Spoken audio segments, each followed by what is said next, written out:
We are the music makers, and we are the dreamers of dreams. Coming up on Philosophy Talk, what makes a life creative? are you born creative, or is creativity something that can be cultivated? You are now about to enter the nerve center to the entire Wonka factory. Inside this room, all of my dreams become realities, and some of my realities become dreams. What's the difference between a creative career and a creative life? If you're a student who cares about creativity, should you focus or explore?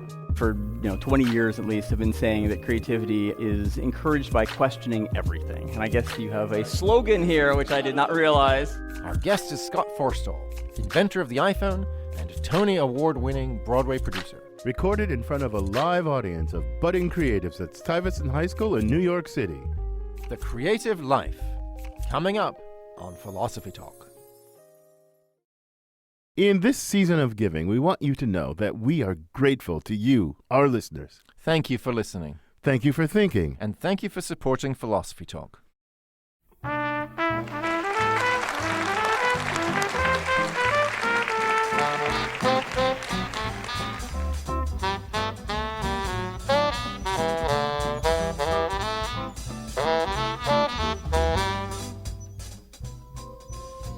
Is creativity something you're born with? Or can it be cultivated? What can young people do to prepare themselves to live more creative lives? This is Philosophy Talk, the program that questions everything. Accept your intelligence. I'm Josh Landy. And I'm Ken Taylor. We're coming to you from Stuyvesant High School in New York, in front of an audience of New York City high school students and their parents. And we're continuing conversations that begin at Philosopher's Corner at Stanford University, where Ken teaches philosophy and I direct the Philosophy and Literature Initiative. Welcome, everyone, to Philosophy Talk.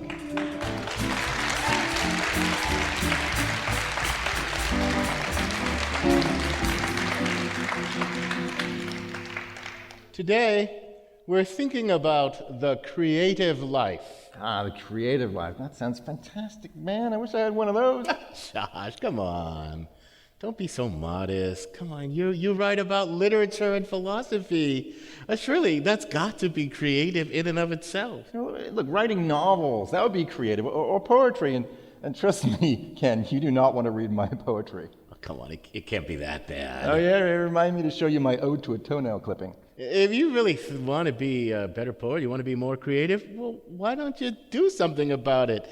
Go over to the English department and take a creative writing class or something, for example. Yeah, but I just don't think it's that easy. I mean, look, okay, if someone's already creative, then a class can help them. It can sharpen their skills and so on. But if you're like me and you don't have a creative bone in your body, then I'm afraid there's not much hope for you. Wow. I'm shocked, man. You've got such a fixed mindset. No wonder you don't consider yourself creative. You got to change it up. You got to switch from a fixed mindset to a growth mindset, Josh. No, I see what you're doing. You're channeling our good friend and colleague Carol Dweck, the famous Stanford psychologist. That's exactly what I'm doing, and I'm right to do that because Carol has shown that many qualities of mind that we might think are just fixed, they can actually be cultivated.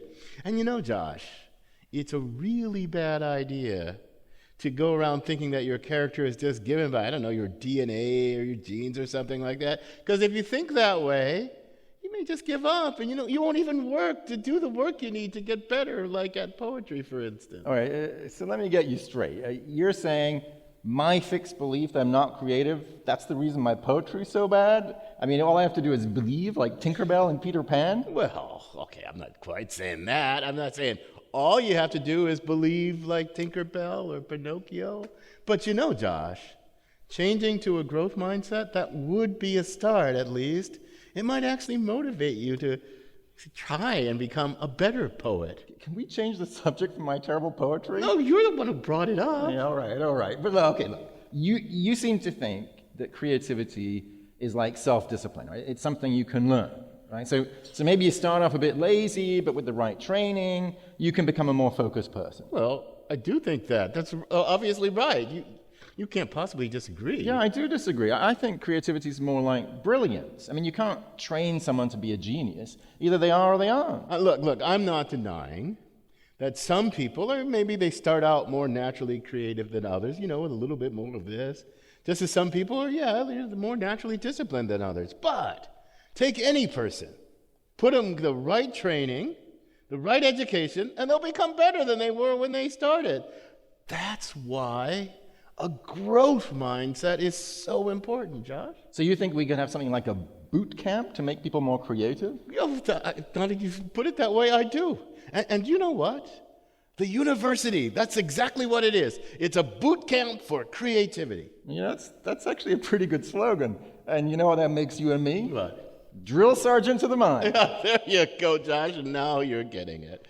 And that's why we sent our roving philosophical reporter, Liza Veal, to speak to some Stanford alums about how they continually foster creativity in their own lives. She files this report.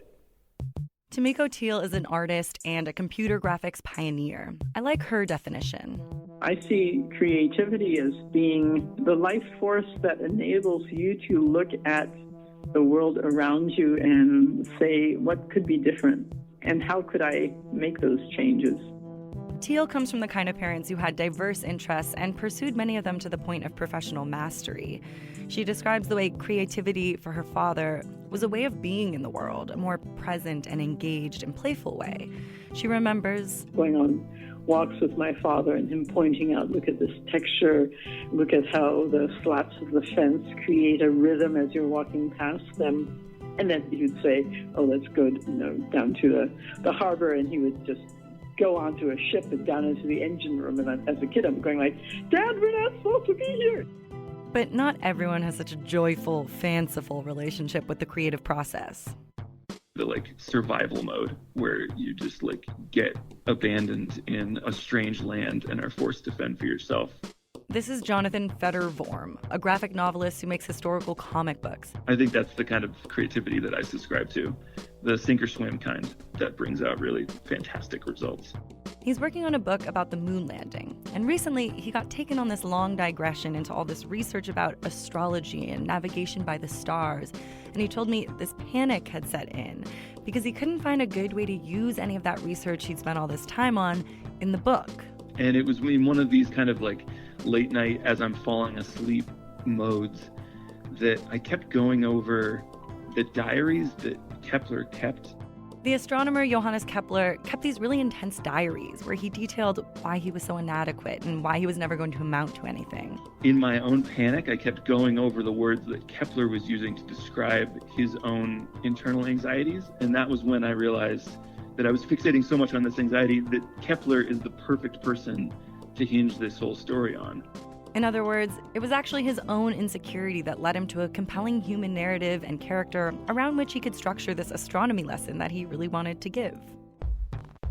Obstacles generate creativity, discomfort, dissonance, and the synthesis of disparate things. Tamiko Teal, the technologist and artist, she grew up in a time when being biracial was seen as a deficit. But from her parents, we were told constantly, you're so lucky to have two entirely different cultures and worlds that you're intimate with, that you're a part of, that you can draw from. Teal's professional work also synthesizes disparate ways of being. Early in her career, she pursued degrees in computer engineering and developed as a visual artist. At the time, these two fields were very distinct, even adversarial. But she questioned the idea that technology could be separate from questions of the human heart. And she also disagreed that so-called media arts were less than so-called fine arts. She brought together tools from both disciplines. If you look at people who are considered to be creative, that's exactly what they're doing. They're putting together things that other people weren't putting together before. For Jonathan Feder-Vorm, the graphic novelist, part of creativity is empathic. It's about not being locked in your own experience, but being open enough to discern other people's, even the people you think you know best. He tells me earlier that day, he and his 15-month-old son were walking in a hillside covered in fireweed, this dandelion-like flower. And the cotton was getting caught up in the winds and swirling around in cyclones around us. At first he was scared, and then he was gleeful, and then he was just silent. It takes a little creativity to share that experience with a baby. But if you can, then you've got this mundane thing that I know and understand transforming into just a wonder of the universe. For Philosophy Talk, I'm Liza Veal.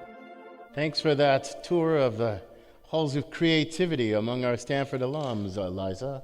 I'm Ken Taylor, along with my Stanford colleague Josh Landy. We're coming to you from Stuyvesant High School in New York City. Our guest today is a man of many creative talents. I mean, he invented the iPhone and iPad when he was a senior vice president at Apple, and he's now a Broadway producer, best known for co-producing the Tony Award-winning shows Fun Home and Eclipsed. Please welcome to the Philosophy Talk stage, Scott Forstall.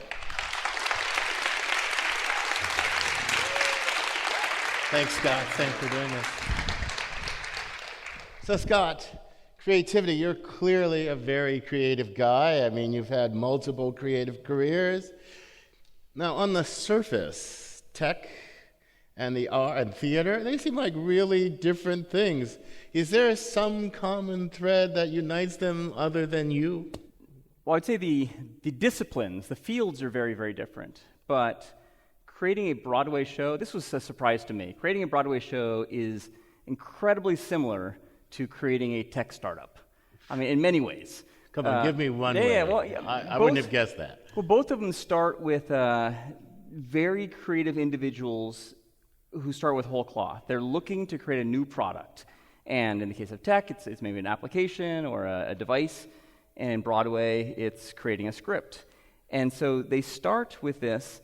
They throw their heart and soul into it. They pull other people in to help run the show, to invest money, to invest, again, time and effort. And then at the end of the day, you present your product, be it a show or a tech product, to the world, and the people get to decide whether or not they're surprised and delighted by it. Okay, but I mean, it sounds like you figured that out along the way. But was that your thought going in? You thought, hey, I know how to program computers. I guess I can produce a Broadway play. Why not? I mean, was that your mindset, or did this kind of sense of the connection evolve over time? No, it was a total surprise. I mean, I knew that I loved theater. I did not know that I had any capacity to be successful there. So you took a risk? A huge risk. Yeah, I had no idea. Were you scared? I mean, when did you first decide? You said, okay, I'm leaving Apple. It's time for a new career. I think I'll produce a Broadway play. How did that happen? When Steve passed away, and I decided I needed something else, I needed to go in a very different direction, or something that would feel to me as a very different direction, I met a person who had produced Broadway shows, and we got along well, famously, and she started sending me scripts. And so I started reading scripts, and when I came across Fun Home, I thought, this is an important show. This is a show that deserves to be seen. It'll affect people in ways that only theater can. And so I dove into that. So you dove into it. Yeah. You took a risk.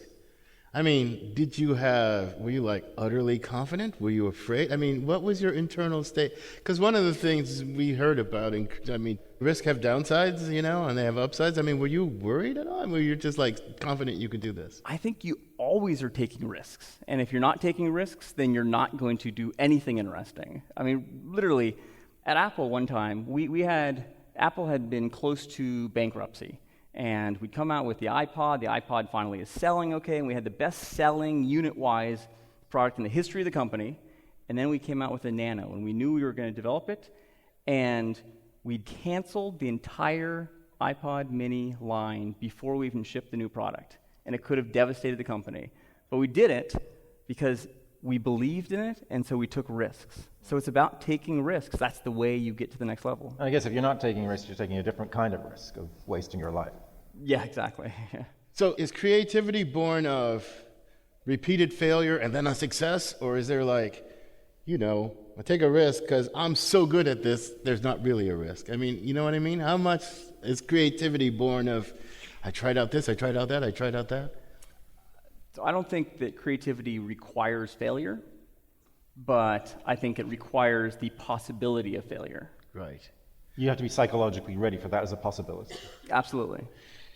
This is Philosophy Talk, coming to you from Stuyvesant High School in New York. Our guest is creator of the iPhone and Broadway producer, Scott Forstall. So what exactly is creativity? Is it something you're born with, or can it be developed?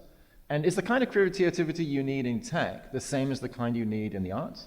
Creativity, technology, and the arts, along with questions from our very creative audience, when Philosophy Talk continues.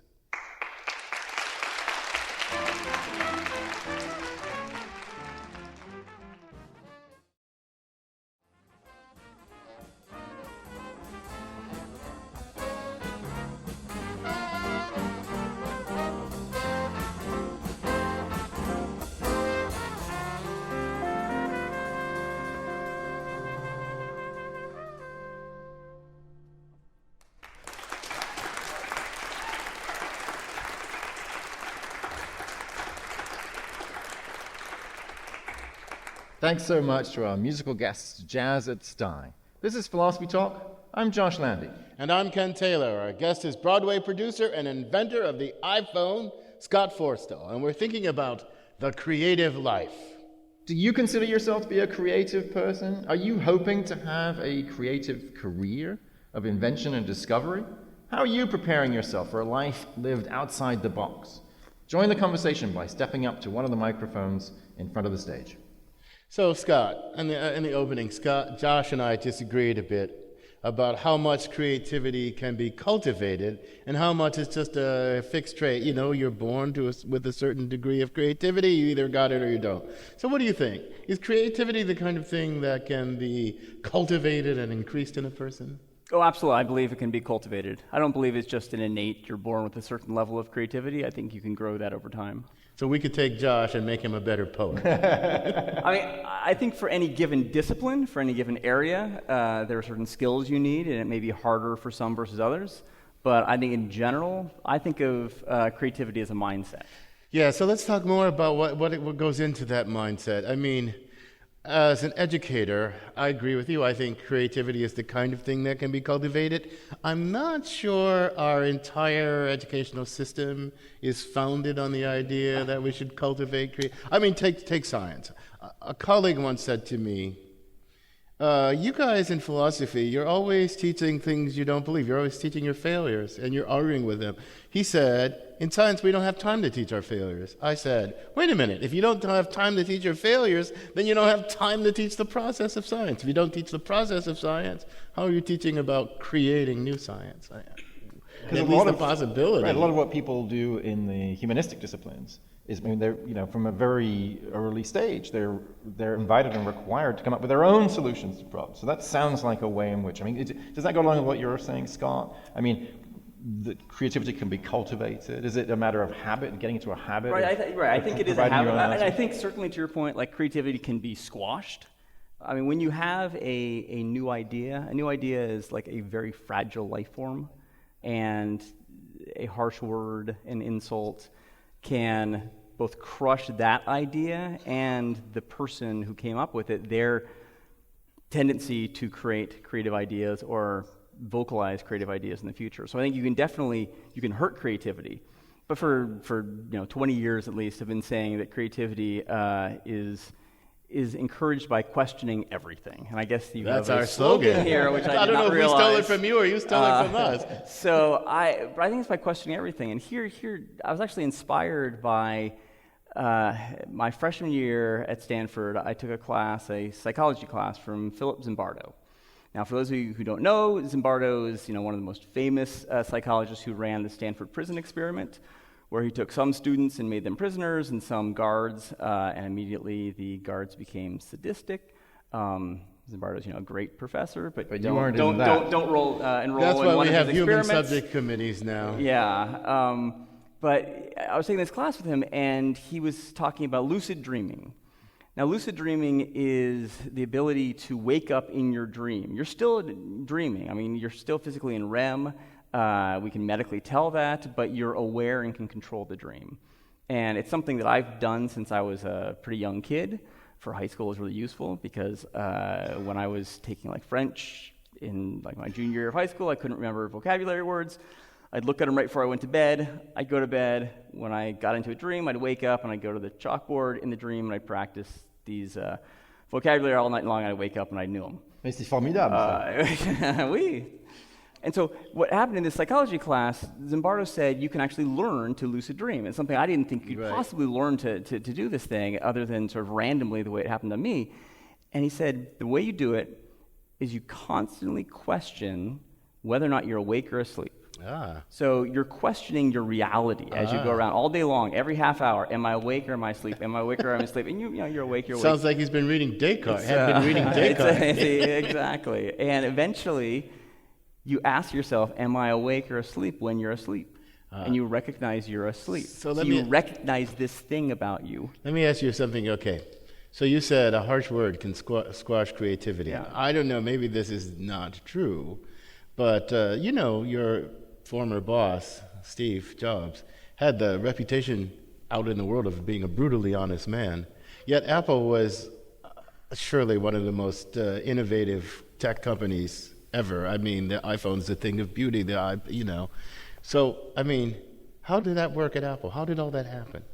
I think that when we were working on a given project, on new features, we protected that bud of a new idea, and we were very careful about that. Certainly, if we got to a point where we decided an idea was not good, we would cut it.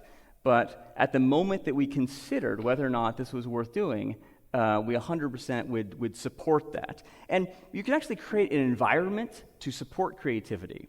So one thing I would do actually when we were working on Mac OS X, right before the iPhone, whenever a release was finished, I would actually give every single person in the department an entire month to do anything they wanted for a month, which is kind of insane because you're talking thousands of people, so millions of dollars of salary spent for a month for people to do whatever they wanted.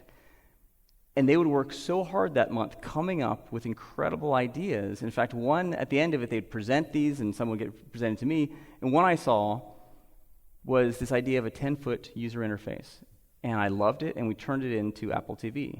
Apple TV was invented because someone was encouraged to do whatever they wanted for a month, and we turned it into a product. So you can have that kind of environment to support creativity. Right.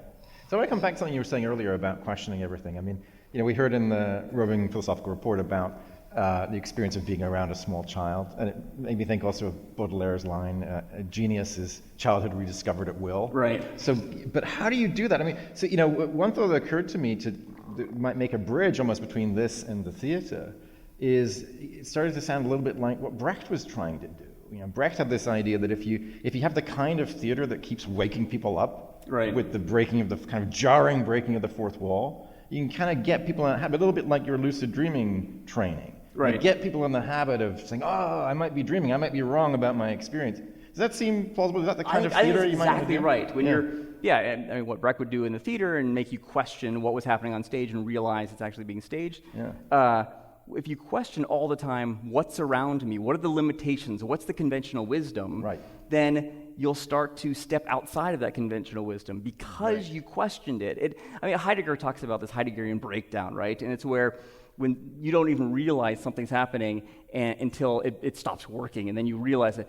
I think by questioning everything, you're looking for those boundaries, and then you can go beyond it. And to one more point on yours, a child doesn't know what they don't know, and so they come up with unique ideas.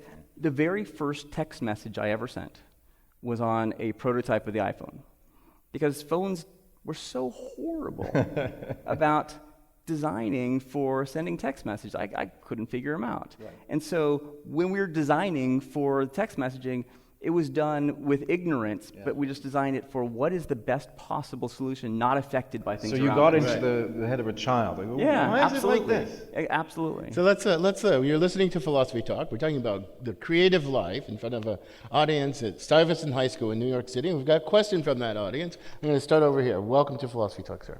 Thank you. My name is Chapin. I'm a sophomore at Comac High School. And going back to the ability and innate ability to be creative, do you believe that there's a sort of hybrid between what one is able to be brought up with and what one is able to cultivate? And can that be applied to risk, where there's one point where one person is able to take a mighty risk, where another, it may be too much or too little? So is there a point at which there's a meeting between these two thoughts, that someone is brought up with this idea, and is there a point where that is too much and there's just the possibility is just not there for someone to take some risk? Good question. What do you think? Is it like a disposition to risk-taking? Can you cultivate in somebody a disposition to risk-taking? So I agree with your premise that I think there is a certain level that you're born with on risk-taking and sort of creativity. I think there's a nurturing piece, and I think there's a risk-taking piece there. I think that if you take too much risk too early and you're in an environment that doesn't support it at all, it can 100% hurt your creativity later. And I think that's a terrible thing, and it happens all the time. So I think the right way to do it is take these small, calculated risks all the time. You get used to it, and you get used to being right and wrong, but then you're no longer afraid to take bigger and bigger risks. So I think you're onto something really important. I mean, one of the things when I was younger, I really loved philosophy, but I started out as an engineer, and I was interested in science. One of the things that bugged me a lot about science when I was young was that my science education was all about acquiring tools. The reason I loved the philosophy class is because they were threw you in there, and you were arguing, and you could be wrong, and this, that, and the other thing. It was the process. Well, I think taking risk without the tools is a recipe for disaster, right? If you don't have, like, the basic fundamentals. But one of the things I do think we need to do is inculcate earlier, as we're inculcating these tools, the creative use of these tools, right? And I just don't think our education system does nearly enough of that. What do you think? I agree 100%. I mean, if I were to step over here and try to jam with your jazz band from here, it would be horrible and embarrassing. I'd probably never play again. But if I started learning an instrument up to a point and got better and better, there'd be a time at which I could get up in front. So that's acquiring the tool, It's right? the tools. You have to have a skill set, and that skill set enables you to take more risks in that field. Welcome to Philosophy Talk, ma'am. Hello, my name is Stephanie, and I'm from Rockville Center. And so my question surrounds the original idea. So you created the Broadway play, or did you see a script and you perfected it for Broadway? Right, so I produced, or co-produced it. I was not the writer. Lisa Crone and Janine Tesori wrote the music and the lyrics. Based on a work by Alison Bechtel. Based on a book by Alison Bechtel that's a autobiography. So the original idea was one thing, and then it was evolved and evolved. So is that actually creativity, taking something and then evolving it? Right. Oh, yeah. Or is there an original idea? Right. So I think that's a great question, and I would say 100%. I mean, it started based on an actual life of Alison Bechtel. She wrote it into a graphic novel. I think that was a creative process. I think her drawings are creative. Then Lisa and Janine took it and turned it into this play. I mean, the same question could be said, was West Side Story creative? West Side Story was based on Romeo and Juliet, and so everyone says Romeo and Juliet, super creative, an amazing work of art. That was based on a poem from Italian literature. Right. So each one of these steps, I think, is definitely creative in a different way. And I believe that creativity is a scalar. It's not a yes or no. So it's a question of how creative and in what way. But I think all of those are examples of creativity. Yeah, look, you could think, it would be wrong to think, you could think that there is nothing new under the sun. Well, first, that's not true. So there are original acts of, like, creativity ex nihilo, but that's not mostly how creativity works, right? Mostly it's combining and recombining new things. Think of what Scott said earlier about the texting on the iPhone, right? Somebody had the idea of that this device, which is a phone, can be a camera. I mean, cameras existed before. Right. Phones existed. Phones existed before. Texting existed. But the brilliance of the smartphone is like, I'm going to put all these things in one box. And somebody had the brilliance to see that although nobody was, like, demanding that, you guys must have known, or somebody must have figured out, that once you put it in the hands of the consumer, it would blow their mind. That, too, was an act of creativity. Wouldn't you agree? Absolutely. And I mean, part of the way we did that was to figure out what we could build for ourselves that we would love. But sometimes it is the combination. I mean, if you look at, Beethoven's Ninth Symphony, an amazing symphony. Every note in that symphony had been played before and had been played by those same instruments before, just not exactly in that same timing. That combination is still creative. And so, yeah, we took together a capacitive touch screen and certain applications and a certain form factor.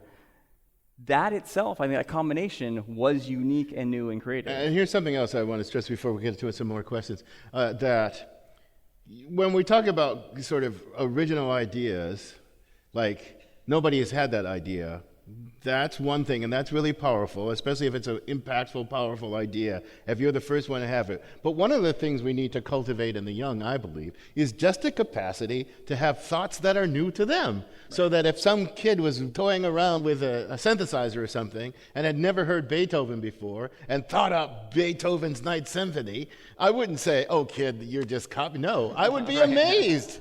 Right, because that's one of the things you want to inculcate in the young, the capacity to go beyond what they've seen and to take it, Exactly. So, welcome to Philosophy Talk, then. What's your comment or question? Hello. So, my name is Serena, and I'm a senior at Montclair High School in Montclair, New Jersey. And so you guys keep on touching upon how K-12 education and just education in general doesn't kind of support creativity. So Doesn't do it enough. Yeah, exactly. It doesn't do it enough. So why do you think that is? Like, why isn't that fundamentally built into our education system? Oh, I have a thought. Do you have a thought? Here's my thought. It's lots of reasons.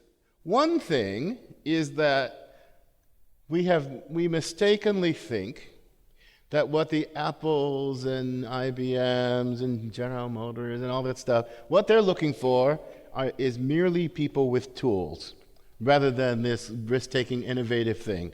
I don't know. I haven't asked Scott this thing, but I bet you that when he was at Apple, he was really looking for young people, middle-aged people with a spark of creativity and not just a set of tools. Is that right or wrong? I totally agree that some people think their job is to have a skill set that is employable, and teachers think their job is to beat that into you. And what I found was there were people who would come out of incredible Ivy League universities, and they could write the best algorithm in their sleep. But they were not creative. And it's because they had been so narrowly focused for so long that they could do what they were told, but they couldn't think different, as we used to say. They couldn't think outside the box.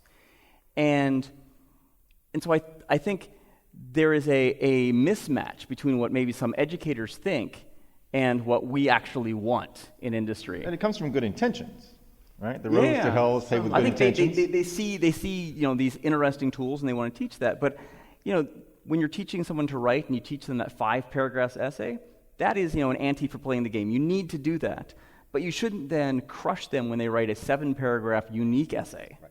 Some of it comes from good intention. Some of it comes from fear. Because people who question everything, they're pains in the rear. Students who are trained to question everything, wait a minute, where'd you get that result from, teach?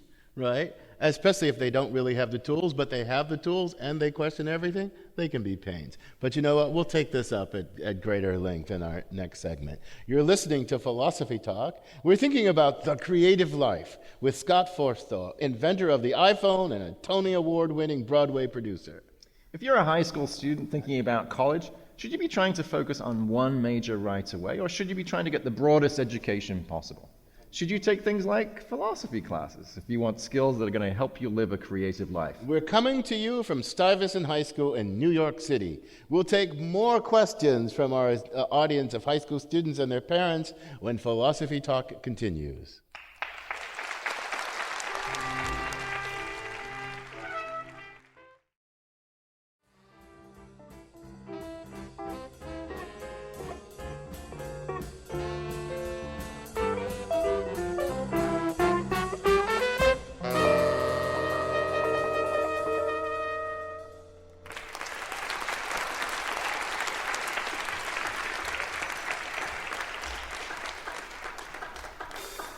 Thanks again to our live musical guests, Jazz at Stye. I'm Josh Landy, and this is Philosophy Talk, the program that questions everything.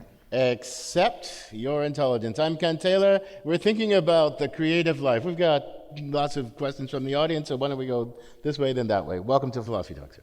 Hi, I'm Justin. I'm from Southside High School on Long Island, and I'd like to profess that I'm creative. I don't know what the definition of creative is. It could span across many things, but I have trouble, as a lot of people do in all of the things that I do, because I'm interested in a lot of things, in coming up with ideas. Because ideas are the spark of creativity, is the new life form, as you put it, and coming up with them is extremely difficult, and I just want to know if you can practice that, if you can practice coming up with good ideas, and if you can culminate the ability to create new ideas. I want to jump in here. You can practice coming up with ideas. Practicing coming up with good ideas, well, that's you probably can practice that. But the question is, how can you can't guarantee that an idea is good, right? That's just questioning everything. I think you have to become an expert, you have to study lots of different things, and you have to put your ideas to the test. How do you put your ideas to the test? Well, try to build something, try to convince somebody, try to get somebody else to come buy into the idea. I don't think creativity is just a solitary thing that you do all on your own. You do it by engaging in a world that's going to push back on your ideas. I don't know. What do you think? Yeah, I think you have to make it a habit. And so you're saying you're trying to come up with new ideas in a given field. I think constantly be thinking, okay, little ideas in that field, bigger ideas in that field, writing them down, bouncing them, with other people. I mean, I remember lots of late night talks in college in the hallway at 2 a.m. where you're throwing out, these ideas that are different from what you've thought of before. Other people, they help guide you to something that maybe is more interesting, more creative than what you had in the first place. And that's certainly what we did at work, is we would get together and we brainstorm, and there's techniques and there's ways of brainstorming where you throw out every single idea you have. But I think practice, literally, when you wake up in the morning, write down like 2 different ideas that you had as you wake up every single day, and just make that a habit. I personally, some of my best thinking is done in the shower, which is terrible because I live in a drought-stricken state of California, and as someone who cares about the environment, it is why I have to write checks to offset my carbon emissions, because I know I take very long showers, and a lot of things, when I have a challenge, I'll get in the shower. And so when we were creating this new web browser, I needed a name for it. So we couldn't come up with one. I took a shower for like half an hour, and it's hot, and it's the isolation, it's the sound, it's the comfort, it's relaxing, and I came up with this name, Safari. And so these things, I absolutely would go get in the shower to think. And so you might find there's a place that you think better. There's a thing that you do that makes you more creative. So that's the 6 habits of creative people. But I want to take you into our domain a little bit, the university. Because Josh said, that makes, if you're right, he and I are drill sergeants of the mind. And the university, I said, is a boot camp for creativity. Think about your own university education. What in your university education helped you become a more creative person? And what would you recommend that Josh and I do as educators to encourage more creativity? I think the most important thing for me in directing my life toward creativity was taking a wide set of classes in many different disciplines. When I got to college, I was certain I was going to be an electrical engineer. I was going to study EE. I set up my classes to be, the right level, high-level math and physics and that whole path. And I wanted to be an inventor too. I love the idea of inventing, and anyone can be creative. My grandfather, who was a farmer, used to go to the junkyard and come back with a massive random things, weld them together, and build something which would help his job work easier. And he would then bring all the farmers from the neighboring county and beyond around to look at it so they could build the same thing. So there's creativity in all fields. So I got to college and said, I'm doing EE. My first quarter of freshman year, I took a class in philosophy from John Perry, who I think actually used to co-host this Philosophy Talk. It was Philosophy Talk was his creative idea. So John Perry, I took this philosophy class from him, and I was blown away. I remember a few weeks into class sitting there and watching this epitome of a college professor with his, beard and probably patches on his coat, standing there and deconstructing the greats of philosophy. And it changed the way I thought. It changed what I wanted to think about. It changed my studies. And so I went back after a few weeks of this class and said, I'm not doing EE. I'm going to take a lot more philosophy classes. Philosophy told me what to think. And then I took this psychology class. And I said, well, psychology tells me how people think. And then I took a linguistics class, and that told me how you communicate what you think. And so I made this major, and it was just created right as I got there, of those plus computer science. And computer science was the tool. And it was the tool that took all these other disciplines together to create products on it.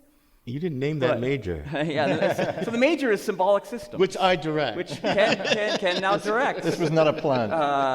And so literally, for me, taking philosophy and then taking this wide range completely changed the way I thought, what I took in college, and beyond. And so when we were doing things like creating the keyboard for the iPhone, it required all this multidisciplinary thought. It required AI, and I wouldn't have had that had I gone down this other path. So that's really interesting, Scott, because there's a kind of debate between people who think college should be vocational and people who think college should be helping us to live fulfilling lives. The kind of there's that famous debate between Booker T. Washington and W.B. Du Bois in Reconstruction. How should we educate the college-age African-American folk?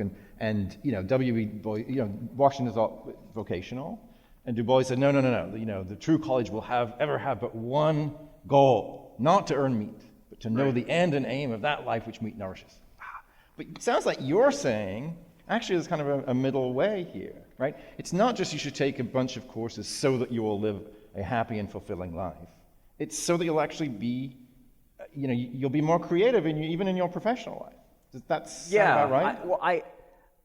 Yes, I 100% believe you should take this very wide range of classes. And I think there's a number of reasons for it. One is, when I got there, I thought I knew what I wanted to study, and I was wrong. So taking something outside of my realm, my field of interest at the time, led to what my career became. So that's one.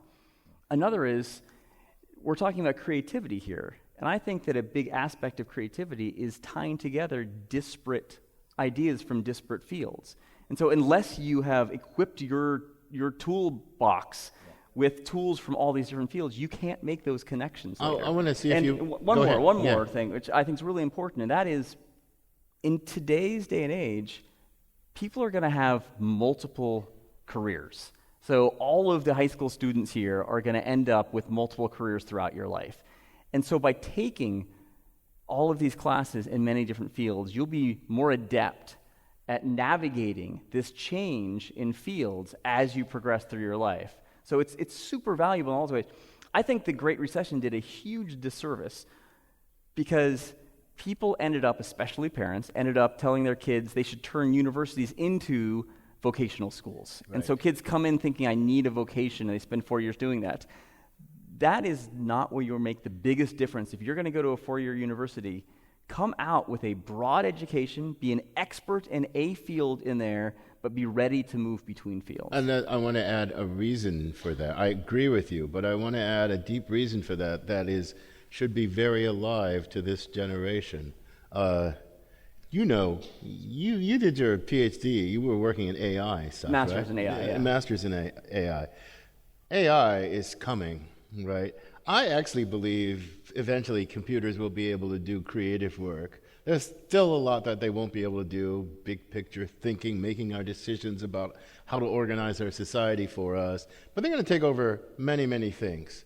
And a human being that is not flexible and creative and innovative and constantly kind of remaking themselves, that human being will be maybe left behind in the economy that's coming. So you should prepare yourself to be a highly creative being. And that takes this de-siloing, as you called it, of knowledge. I wonder if you agree with that or not. Yeah, I think AI is definitely coming. When I was doing AI, anytime we solved a problem, people said, that wasn't AI, that was just engineering. It's been solved.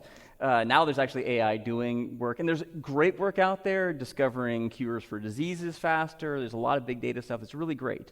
I'm not so anthropocentric that I think AI won't be able to do even things like creativity at some point, although today it's terrible at it. Right. It's terrible, especially at literature and poetry. It's abysmal. Awful. But the hardest things to do are things that require the most creativity on the broadest scope. Right. And so the better prepared you are to pursue that sort of endeavor, the better you'll be prepared to have a number of careers in your lifetime. And you can't, I think your message is, you can't be prepared for that with just a set of technical tools. I mean, I love STEM education, right? But STEM education can't just be about learning to do math. It's got to be lots more than that. And that's why I like the humanities, philosophy, psychology. Exactly. And as I was saying, when I would hire people onto the iPhone project, onto the Mac OS X project, onto the iPad project, the people who were just STEM were not often the superstars. The superstars were people who had a very broad, very creative bent, and they'd studied literature, philosophy, psychology, all these other disciplines. That made them exceptional, even at building a tech product. And outside of tech, there are so many disciplines that require this broad education. So, Scott, on that note of stirring endorsement of what Josh and I do, I'm going to thank you so much for joining us. Absolutely.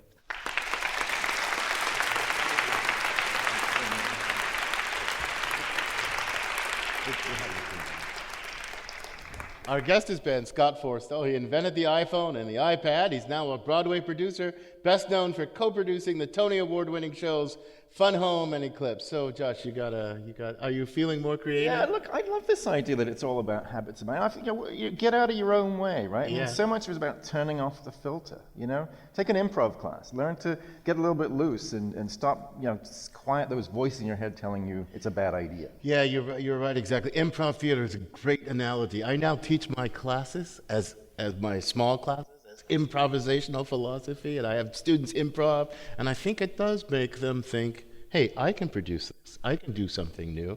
But you know what? This conversation continues at Philosopher's Corner, at our online community of thinkers, where our motto is cogito ergo blogo. I think, therefore I blog. And you can become a partner in that community by visiting our website, philosophytalk.org. And if you have a question that wasn't addressed in today's show, either here or on the radio, we'd love to hear from you. Email it to us at comments@philosophytalk.org, and we may feature it on the blog. And now, someone who's living the creative life at Warp 10, it's Ian Scholes, the 60-second philosopher. Ian Scholes. A few years back, a new job came about called a creative. Mainly your job was to say, it looks a lot better if you do it this way. Does it work better? I don't know, but it looks better. Which is why the thing on your desktop, where you throw things away, looks like a trash can. Layout, editing, music, animation, PowerPoint presentations, TED Talks, email blasts, all became creative. Now, I'm a writer myself. When the digital revolution came along, I was hired by a video game company, but they didn't quite know what a writer did, so I was called a content provider. That took the glamour right out of things. Writers, mainly guys, used to head for the big city to live in a hovel, have a painfully thin, insane girlfriend, a drinking problem, maybe even a heroin addiction, and get in fistfights with the sculptor down the hall. It was about who was the true artist, Picasso, Bergman, Giacometti, or Hart Crane. Then you'd either starve to death or get a job teaching art to freshmen at a junior college in Ohio. Those were your choices. After your death, the room in which you wrote your masterpieces might be preserved. When the digital revolution came along, the garage replaced the room as a place of invention. This is the room where Charles Dickens wrote Little Dorrit. This is the garage where they made the graphic user interface that fueled the new economy. Jane Austen's house and garden became so popular after she passed away, her admirers were having their ashes scattered there when they died. It got so bad the museum placed a ban on the practice. Tourists were ankle deep in fan cremains. And there's the plus and downside of art in a nutshell. Nowadays, nobody writes novels unless you're Stephen King or J.K. Rowling. Not worth it. Ask yourself, can this novel become a 3D blockbuster and theme park? If the answer is no, do not quit your day job. In that regard, a writer in Ireland was recently awarded a university prize for her writing, and it turned out she was employed by the same university as a janitor. Good thing, too. The prize is only a bit over $11,000. Hang on to that day job, you artist, you. In America, creativity was something you did as a child on a rainy day. Finger painting helped with hand-eye coordination, but it's not what you do in the conference room after the age of, say, 32. Some jobs required creativity, advertising, for example, and before all that, artists and writers used to be subsidized by dukes or queens. Now we have venture capitalists and hedge funds. Good news for whiz-bang startups, bad news for Toys R Us. And good times for creatives these days, coming up with faster ways to get emojis out into the viral playground, devising new emojis every day, emojis that may interlock like virtual Legos to create vast Twitter edifices that we can inhabit for Instagram selfies. Wow. Not only that, new algorithms guarantee that Amazon will ship before we even order. And while all that is happening, we're finding the time to think about consciousness, mortality, the rapture, stock options, and our LinkedIn resume. And we find the time and nerve to ask, Daddy, what's a career? Well, you have lost in the rise of the creative is the idea that creativity requires a lot of inner pain. Great art once meant suffering. You use blood for ink. Well, Microsoft Word cares nothing for your art or your soul, and nobody suffers to make apps. It's all just neat, cool, awesome ideas that never stop. Like a shark, if they stop moving, the entire digital edifice dies. So you can be an artist, that is, an alcoholic, selfish bastard who writes thick novels nobody reads, thick paintings everybody hates, thin plays only beloved by the French, and you're dead before you're 30 with only your drug dealer to mourn you. Or you can be a creative. Think of what you do as not having value, but added value, like an emoji or an animated gift, or, oh, look, a puppy. I gotta go.